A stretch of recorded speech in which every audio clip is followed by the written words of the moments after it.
حضرت عثمان کو قریش نے روک لیا۔ جب کافی دیر تک حضرت عثمان واپس نہ آئے تو افواہ پھیل گئی کہ حضرت عثمان شہید کر دیے گئے۔ اب مسلمانوں کے صبر کا پیمانہ لبریز ہو گیا۔ ابھی تک تو رسول اللہ صلی اللہ علیہ وسلم ہر ایک کو یہی کہتے تھے کہ ہم یہاں لڑنے نہیں آئے، لیکن اب آپ نے صحابہ سے بیعت لی کہ ہم جب تک عثمان کے خون کا قصاص نہ لیں گے یہاں سے نہیں جائیں گے۔ یہ بیعت آپ نے ایک درخت کے نیچے لی۔ یہ درخت ببول کا تھا۔ حضرت عمر آپ کے ساتھ بیٹھے ہوئے تھے، اور آپ ایک ایک صحابی سے آپ نے بیعت لی کہ ہم موت تک یہاں سے نہیں جائیں گے، اپنے مرنے تک ہم یہاں سے نہیں جائیں گے۔ صحابہ کے جوش کا عالم یہ تھا کہ بعض صحابہ نے 3 دفعہ بیعت کی۔ حضرت سلمہ بن اقوہ نے آغاز میں بھی بیعت کی، درمیان میں بھی بیعت کی، آخر میں بھی بیعت کی۔ 1400 صحابہ نے آپ کے ہاتھ پر ہاتھ رکھ کر آپ سے وعدہ کیا کہ یا رسول اللہ ہم یہاں سے نہیں جائیں گے جب تک کہ عثمان کے خون کا بدلہ نہ لے لیا جائے۔ اب یہ ساری خبریں رسول اللہ صلی اللہ علیہ وسلم تک پہنچ رہی ہیں۔ ویسے بھی آپ اندازہ کر لیجئے کہ ایک ایک بندے سے بیعت لینے پر وقت لگتا ہے۔ رسول اللہ اس آدمی کا ہاتھ بایاں نیچے ہوتا تھا، اوپر رسول اللہ صلی اللہ علیہ وسلم کا دایاں ہاتھ ہوتا تھا، اور وہ آپ کے ہاتھ پہ ہاتھ رکھ کے وعدہ کرتا تھا کہ یا رسول اللہ میں آپ سے وعدہ کرتا ہوں کہ ہم حضرت عثمان کے خون کا بدلہ لے کر جائیں گے۔ یہ خبریں کفار کو بھی پہنچ گئیں۔ اب کفار کو اب ہوش آئی کہ اگر مسلمانوں نے لڑائی کا ارادہ کر لیا تو وہ نہ تو غزوہ بدر کی شکست قبولے تھے، اور غزوہ خندق میں جو ان کا حشر ہوا تھا وہ تو انہیں یاد ہی تھا۔ اب ان کے ہوش ٹکانے آئے۔ انہوں نے اب سہیل بن عمر کو بھیجا، لیکن اس ہدایت کے ساتھ بھیجا کہ مسلمان اس سال عمرہ نہیں کر سکیں گے، کیونکہ کفار ہمیں طعنہ دیں گے کہ محمد اپنی طاقت کے زور پر مکے میں داخل ہو گیا۔ خیر جی، سہیل بن عمر جب آئے تو رسول اللہ صلی اللہ علیہ وآلہ وسلم نے صحابہ سے کہا اللہ نے تمہارا معاملہ آسان کر دیا ہے، کیونکہ آپ اچھے نام سے بھی اچھی فال لے لیا کرتے تھے۔ سہیل بن عمر سے بات چیت ہوئی اور معاہدے کی دفعات طے ہونے لگی۔ اس معاہدے کی 4 دفعات تھی۔ پہلی دفعہ یہ تھی مسلمان اس سال عمرہ نہیں کریں گے، اگلے سال عمرہ کریں گے۔ کفار ان کے لیے 3 دنوں کے لیے مکہ خالی کر دیں گے، اور مسلمان اپنے ساتھ صرف ایک تلوار لائیں گے جو نیام میں ہوگی۔ دوسری دفعہ یہ تھی کہ قریش اور مسلمانوں میں 10 سال تک جنگ نہیں ہوگی، کوئی کسی پر حملہ نہیں کرے گا۔ تیسری شرط یہ تھی کہ مسلمانوں میں سے کوئی شخص مکہ میں سے مدینے چلا جائے گا اپنے ولی کی اجازت کے بغیر تو مدینے کے لوگ اسے واپس بھیج دیں گے، لیکن اگر مدینے سے کوئی شخص مکہ آئے گا تو مکے کے لوگ اسے واپس نہیں بھیجیں گے۔ اور چوتھی شرط یہ تھی کہ کفار میں سے جو چاہے وہ قریش کے ساتھ شامل ہو جائے، اور جو قبیلہ چاہے وہ مسلمانوں کے ساتھ شامل ہو جائے۔ تو یہ 4 دفعات تھیں جن میں بنیادی تو 2 ہی تھیں۔ ایک یہ کہ 10 سال تک جنگ نہیں ہوگی، اور دوسری یہ کہ مسلمان اس سال عمرہ نہیں کریں گے، اگلے سال عمرہ کریں گے۔ خیر جی، یہ 4 دفعات طے ہو گئیں۔ اب انہیں لکھنے کا مرحلہ آیا۔ رسول اللہ صلی اللہ علیہ وسلم نے حضرت علی کو بلا لیا۔ حضرت علی لکھنا جانتے تھے۔ اب مسلمان اس وقت جذباتی طور پر بڑے پریشان ہو رہے تھے۔ ان کا خیال یہ تھا کہ ہم یہ صلح دب کر رہے ہیں۔ ویسے بھی ذرا آپ سوچئے، مسلمانوں کو احرام پہنے ہوئے کتنی دیر ہو گئی، وہ ذوالحلیفہ سے انہوں نے احرام پہنا. ذوالحلیفہ مدینہ کے بالکل باہر ہے. انہوں نے احرام پہنا. راستے میں 8 دن لگتے ہیں. اس کے بعد حدیبیہ میں بھی ان کے کچھ دن لگ گئے ان معاہدے کو طے ہوتے ہوتے. تو مسلمانوں کو کتنا شوق تھا کہ ہم بیت اللہ کی زیارت کریں گے، لیکن یہ پورا نہیں ہو رہا. دوسری بات، حضرت عمر جو تھے انہیں سب سے زیادہ تکلیف تھی. اللہ کے رسول صلی اللہ علیہ وسلم کے پاس پہنچے، کہنے لگے یا رسول اللہ کیا ہم حق پر اور کفار باطل پہ نہیں ہیں؟ رسول اللہ صلی اللہ علیہ وسلم نے کہا کہ ایسا ہی ہے. کیا ہمارے مقتولین جنت میں اور کفار کے مقتولین دوزخ میں نہیں جائیں گے؟ ہاں ایسا ہی ہوگا. تو یا رسول اللہ پھر ہم اب دب کر کیوں صلح کریں؟ ہم کیوں نہ ان کے ساتھ مقابلہ کریں تاکہ فتح حاصل کر لیں. رسول اللہ صلی اللہ علیہ وسلم نے کہا ہے خطاب کے بیٹے، اللہ مجھے ضائع نہیں کرے گا، اللہ مجھے ضائع نہیں کرے گا. میں جو کچھ کر رہا ہوں وہ اللہ کے حکم کے ساتھ کر رہا ہوں. حضرت عمر بن خطاب اب حضرت ابوبکر صدیق کے پاس گئے. حضرت ابوبکر صدیق کو بھی جا کے وہی باتیں کہیں جو رسول اللہ صلی اللہ علیہ وسلم کو کہیں تھی، اور حضرت ابوبکر صدیق نے بھی وہی جواب دیا جو رسول اللہ صلی اللہ علیہ وسلم نے انہیں دیا تھا. بہرحال میں آپ کو بتانا یہ چاہتی ہوں کہ مسلمانوں کو اس وقت رنج اس بات کا تھا کہ ہم اتنے شوق اور ذوق سے عمرہ کرنے کے لیے آئے ہیں اور کفار اپنی روایت کے برعکس ہمیں عمرہ کرنے نہیں دے رہے، اور دوسری بات ہم دب کر صلح کیوں کریں. بہرحال جی انہی حالات میں یہ معاہدہ لکھا جانے لگا. اب معاہدہ جب لکھا گیا تو تب بھی کئی مسائل پیش آئے. سب سے پہلے رسول اللہ صلی اللہ علیہ وسلم نے لکھوایا بسم اللہ الرحمن الرحیم. سہیل بن عمر کہنے لگا ہمیں نہیں پتہ رحمان کون ہوتا ہے. خیر جی رسول اللہ صلی اللہ علیہ وسلم نے حکم دے دیا یہاں پہ لکھو بسمک اللہم، اللہ تیرے نام کے ساتھ. یہ جھگڑا ختم ہوا. آگے چلے تو رسول اللہ صلی اللہ علیہ وسلم نے لکھوایا کہ یہ معاہدہ محمد رسول اللہ اور قریش کے درمیان ہے.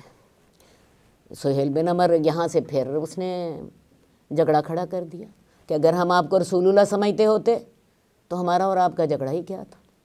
ہم آپ کو کیوں روکتے بیت اللہ سے؟ کیوں ہماری جنگیں ہوتی ہیں آپ کے ساتھ؟ رسول اللہ صلی اللہ علیہ وسلم نے کہا کہ چلو جی یہاں پہ محمد بن عبداللہ لکھ دیں، اور آپ نے حضرت علی کو حکم دیا کہ یہاں سے رسول اللہ کے الفاظ مٹا دیے جائیں.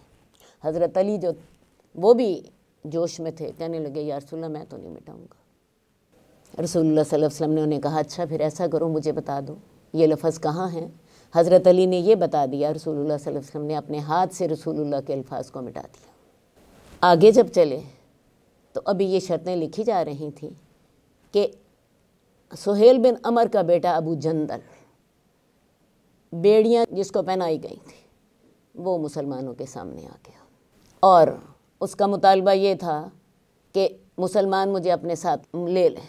سہیل بن عمر نے اس وقت جھگڑا کھڑا کر دیا کہ اس کو تم نہیں لے سکتے. رسول اللہ صلی اللہ علیہ وسلم نے اس کی منت کی ایسا کرو ابھی ہمارا معاہدہ نہیں لکھا گیا، تم اسے ہمیں دے دو.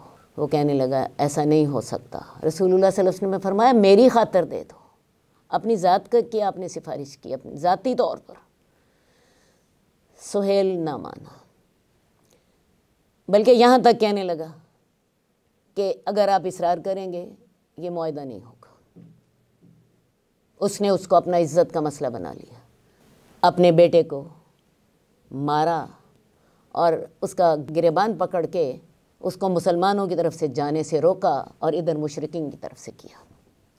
اب ابو جندل اس وقت چیخنے لگ پڑے کہ مسلمانوں مجھے مشرکین کے حوالے کر رہے ہو. رسول اللہ صلی اللہ علیہ وسلم اس کے لیے کوشش تو کر ہی چکے تھے. آپ نے کہا ابو جندل صبر کرو، اللہ تمہارے لیے کوئی راستہ پیدا کر دے گا.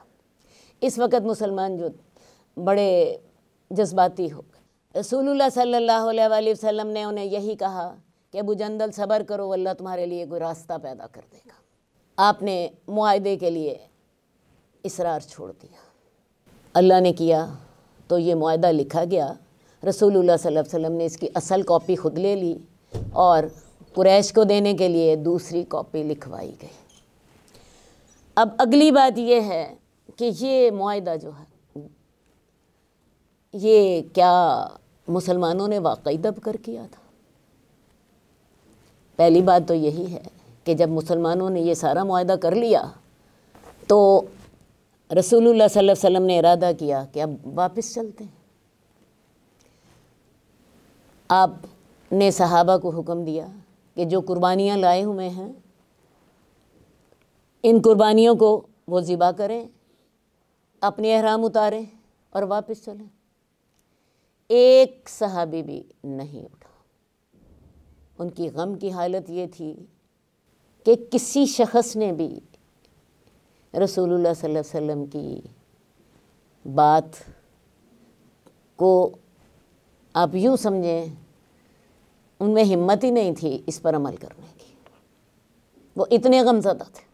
رسول اللہ صلی اللہ علیہ وسلم نے جب یہ صورتحال دیکھی تو آپ اپنے خیمے میں تشریف لائے۔ حضرت ام سلمہ سے اس بات کا ذکر کیا۔ ام سلمہ نے ان سے کہا کہ یا رسول اللہ آپ کسی کو کچھ نہ کہیے، آپ صرف اتنا کیجئے کہ آپ باہر نکل کے خود قربانی کر لیں، خود سر منڈوا لیں، لوگ خود ہی آپ کی بات مانیں گے۔ خیر جی، رسول اللہ صلی اللہ علیہ وسلم نے حضرت ام سلمہ کے مشورے پر عمل کیا۔ آپ نے اپنی قربانی کی۔ صحابہ بھی آپ کو دیکھ کر آہستہ آہستہ اٹھے اور اپنی قربانیاں کیں اور واپس جانے کے لیے تیار ہو گئے۔ جب واپس چلے گئے تو پھر یہ اللہ تعالیٰ نے سورت اتاری، سورت فتح، اور اس کا آغاز ان الفاظ سے کیا، انا فتحنا لک فتحا مبینا لیغفر لک اللہ ما تقدم من ذنبک وما تأخر ویتم نعمتہ علیک ویہدیک صراطا مستقیما۔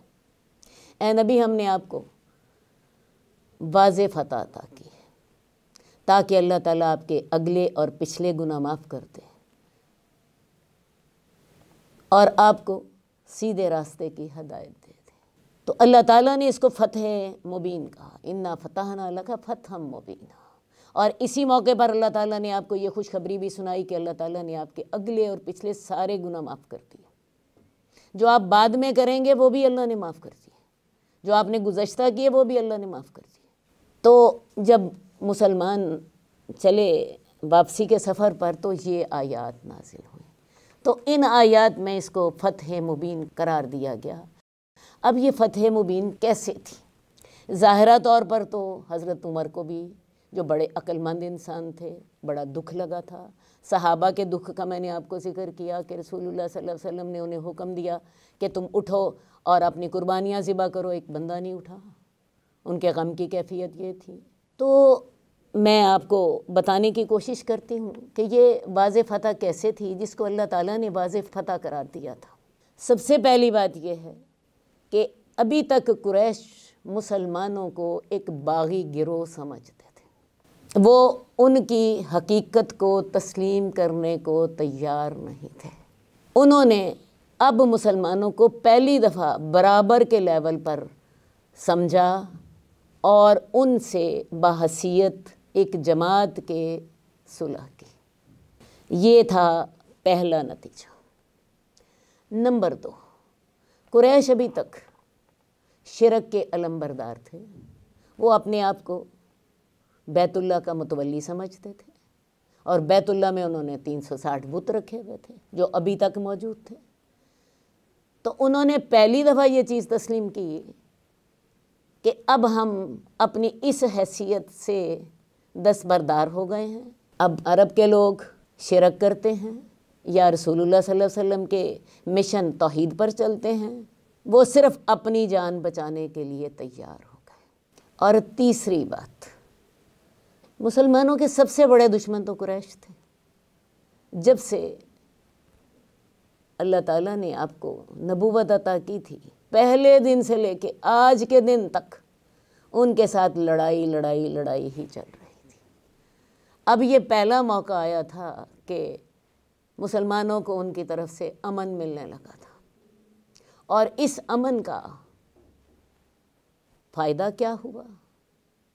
اگر آپ فیکٹس اینڈ فگر دیکھیں تو مسلمان صلح حدیبیہ میں 1400 تھے، اور صلح حدیبیہ ذیقعد 6 ہجری میں ہو رہی ہے، جبکہ فتح مکہ کے موقع پر صرف 2 سال کے اندر اندر ان کی تعداد 10,000 ہو چکی تھی، اور اس سے بعد اگلے سال غزوہ تبوک کے موقع پر 9 ہجری میں ان کی تعداد 30,000 تھی، اور اس کے بعد اس سے اگلے سال 10 ہجری میں جب رسول اللہ صلی اللہ علیہ وسلم حجۃ الوداع کے لیے گئے ہیں، ان کی تعداد 1,22,000 تھی۔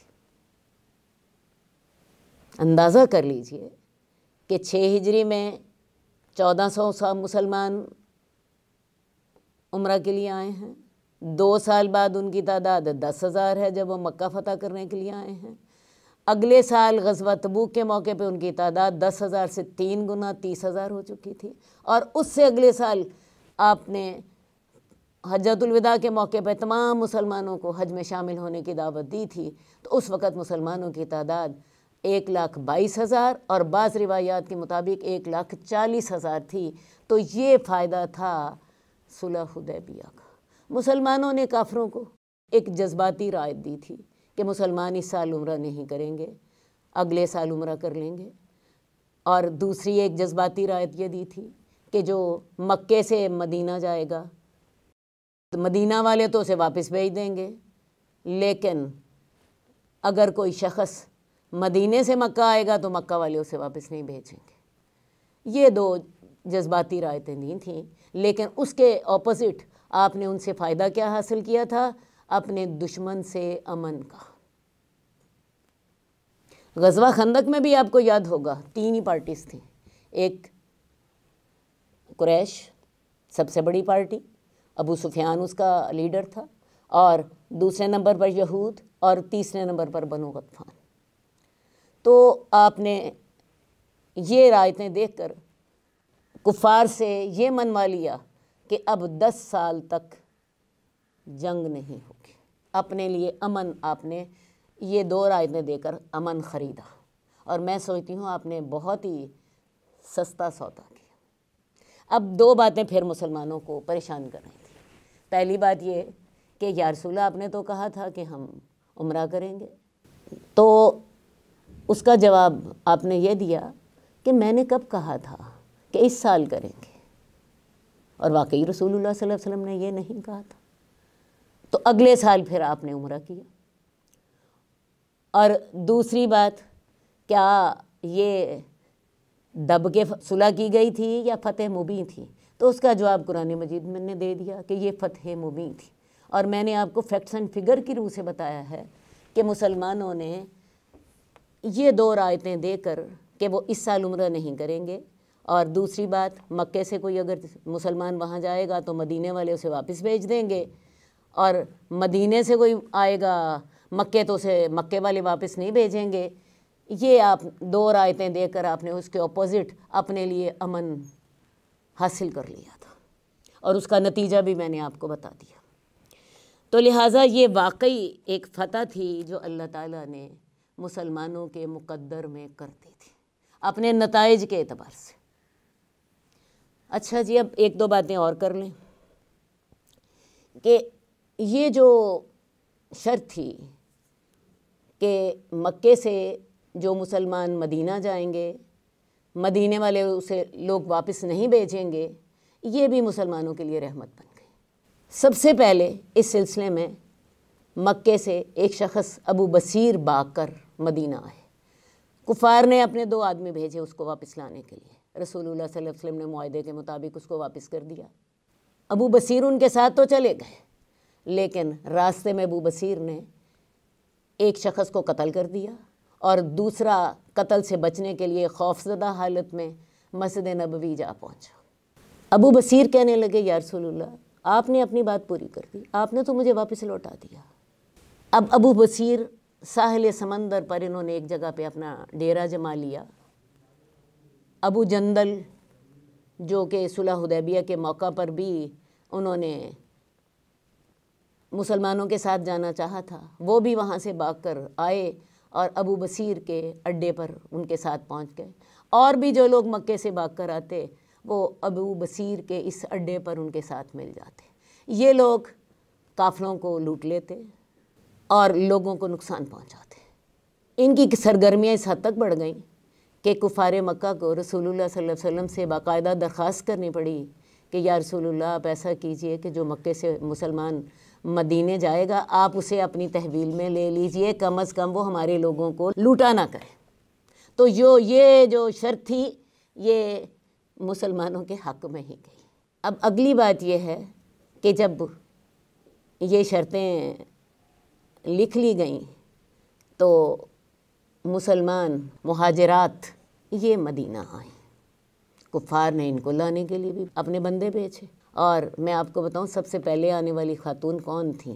یہ کلثوم بنت عقبہ بن معیط تھی۔ یہ وہی بدبخت تھا جس نے رسول اللہ صلی اللہ علیہ وسلم کو بیت اللہ کے اندر قتل کرنے کا ارادہ کیا تھا۔ یہ ان کی بیٹی تھی۔ یہ سب سے پہلے مدینہ پہنچیں۔ کفار نے ان کو واپس لانے کے لیے بھی اپنے آدمی بھیجے۔ رسول اللہ صلی اللہ علیہ وآلہ وسلم نے انہیں معاہدے کا حوالہ دیا کہ معاہدے میں تھا کہ جو آدمی مکے سے مدینہ آئے گا مدینہ والے اسے واپس کر دیں گے۔ معاہدے میں عورتوں کا ذکر نہیں تھا، لہٰذا اب ہم ان کو واپس نہیں کریں گے۔ تو اب مہاجر عورتوں کو مدینے واپس نہیں کیا گیا۔ رسول اللہ صلی اللہ علیہ وسلم ان سے بیعت لیتے، بیعت کے الفاظ دہراتے، اور یہ الفاظ سورہ ممتحنہ میں قرآن مجید میں موجود ہیں۔ وہ شرک نہیں کریں گی، چوری نہیں کریں گی، زنا نہیں کریں گی، اپنی اولادوں کو قتل نہیں کریں گی، بہتان نہیں باندھیں گی، اور رسول اللہ صلی اللہ علیہ وسلم کی نیکی کے کاموں میں نافرمانی نہیں کریں گی۔ جب وہ اس بات کا اقرار کر لیتی تو رسول اللہ صلی اللہ علیہ وسلم ان سے زبانی بیعت کر لیتے۔ حضرت عائشہ کا کہنا ہے کہ اللہ کی قسم رسول اللہ صلی اللہ علیہ وسلم نے کبھی کسی عورت کا ہاتھ نہیں چھوا۔ تو یہ معاملہ بھی اللہ نے مسلمانوں کے حق میں کر دیا۔ اب اس صلح سے فارغ ہونے کے بعد رسول اللہ صلی اللہ علیہ وسلم اپنے جو دوسرے دشمن تھے ان سے نپٹنے کے لیے تیار ہو گئے، کیونکہ اب آپ ذہنی طور پر کفار کی طرف سے امن میں تھے۔